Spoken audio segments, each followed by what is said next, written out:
Hello po, paano alagaan ang iyong liver? Herman Buelva po uli. Ang liver o atay ang pinakamalaking organ sa loob ng ating katawan. Mahalaga ang ginagampanan nito sa ating digestive system. Isa sa pamunahing ginagawa nito ay ang paglilinis ng dugo laban sa masasamang kemikal na ginagawa ng ating katawan. Ang liver ang siya ring gumagawa ng bile na tumutulong sa pagtunaw ng pagkain at nag-iimbak ng sugar o glucose sa ating katawan para bigyan tayo ng lakas at enerhiya. Maraming paraan para mapanatiling malusog ang ating liver. Iwasan ang pag-inom ng sobrang alak. Matinding sanhi ito ng pagkasira ng liver cells at madalas nauuwi sa pamamaga o pagkasugat ng liver at nagiging cirrhosis, isang nakakamatay na sakit. Kumain ng masustansyang pagkain at mag-exercise lagi.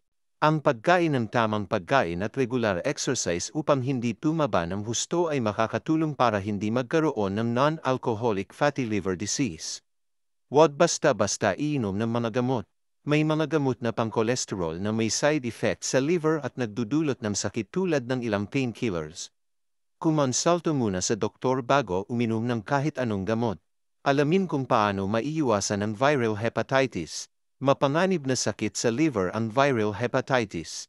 Kaya't pag-aralan kung paano maiiwasan ito at umiwas din sa mga taong may sakit na ito. Ang hepatitis B at C ay napapakalat sa pamamagitan ng dugo at body fluids. Gumamit ng kondom kung kinakailangan, kaya huwag mag-share ng toothbrushes, razors, o needles. Walang bakuna ang hepatitis C pero merong bakuna ang hepatitis B. Magpakonsulta agad sa doktor kung sa tingin mo na hawa ka na.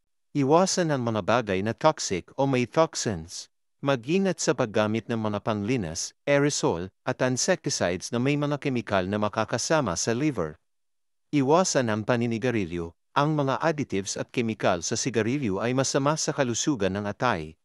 Mag-ingat sa mga herbal at dietary supplements. Hindi lahat ng mga supplements ay ligtas inumin. Tignan ang nilalaman nito bago inumin. Ingat po palagi. God bless po.